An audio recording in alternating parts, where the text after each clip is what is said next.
Many years ago, I worked at a company that manufactured medical and scientific testing machines. Think shakers, small centrifuges, etc. I originally started there as a machinist until I hurt my knee at work, 8 years and 5 surgeries later, and it's still not fixed. After my injury, I switched over to the assembly side because that was more accommodating for my new limitations. Long story short, I was very good at my job, coming up with new ways to streamline several processes, new ways to assemble various things quicker than before, generally doing more work than my job description called for, and even having the temerity to prove the engineers wrong on multiple occasions.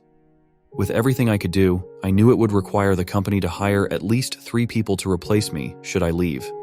It was announced one day that the assembly manager, AM, was leaving that job, whether for another position within the company or the company altogether, I don't recall, and anyone who was interested could apply for it, with a promise that inside personnel would have the inside track over outside applicants. I put together my resume and went for it. The son-in-law of the company's owner was doing the interviews, which I aced.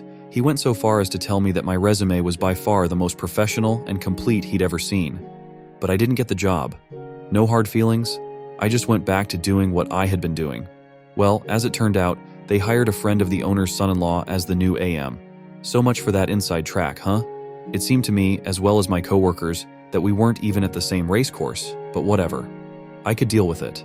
I don't know what that guy's previous work experience was, but it became abundantly clear very early on that he was out of his depth. He had no clue why and how things were done the way they were. But he decided a couple of weeks after his hiring that he was going to change everything about the assembly area. One of the things he decided was that we were no longer allowed to exceed the number of machines assembled per day, nor were we permitted to skip over machines to get to others, regardless of the issue.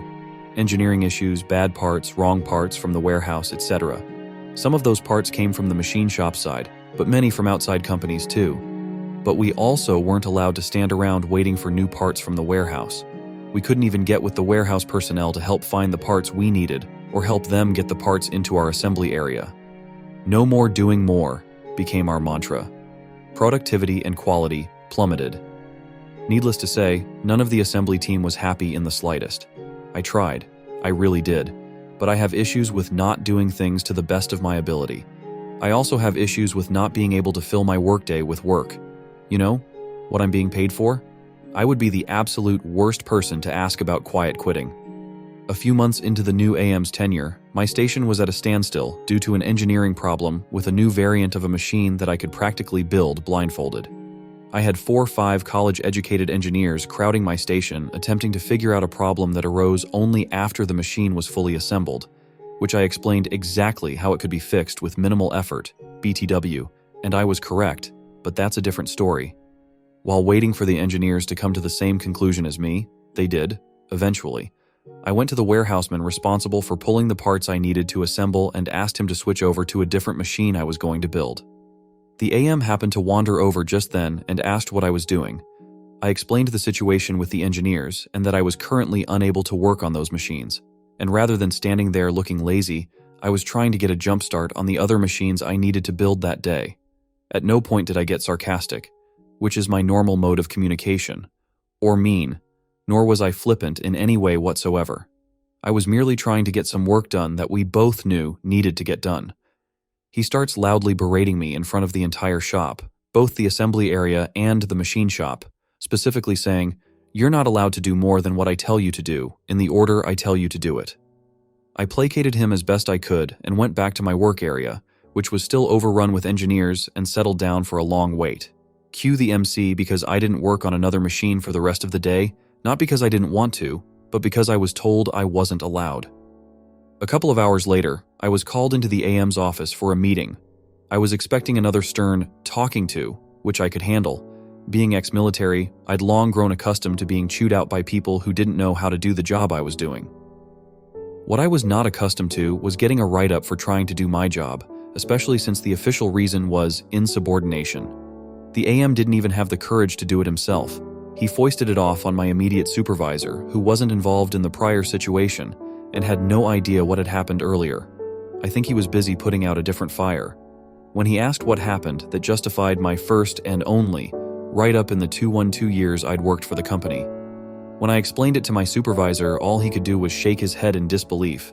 He was a good supervisor, at least when it came to getting the best out of most people, but he also wasn't really known for rocking the boat to stick up for his people. That said, when he tried to get me to sign it, I refused because I obviously disagreed. He said he understood, but he'd have to talk to AM about it. That did not go well. I could hear the yelling half a building away, despite the machinery running. Once again, I was called to AM's office, but this time I was facing the AM. He immediately started yelling at me again, but not just about the earlier incident. Now he wanted to know why I hadn't built the day's allotment of machines.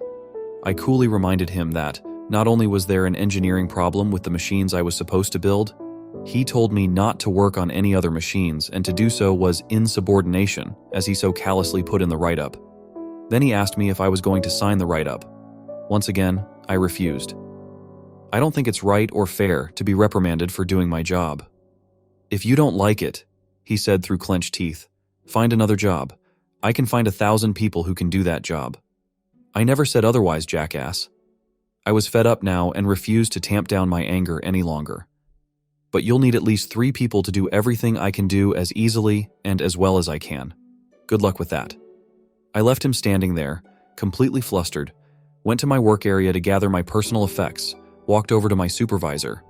I informed him that I was going home and would like to use my accrued PTO and vacation time for the next 2 weeks.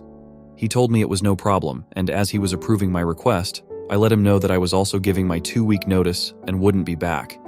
He shook my hand and wished me well in my future endeavors. I did the same and left.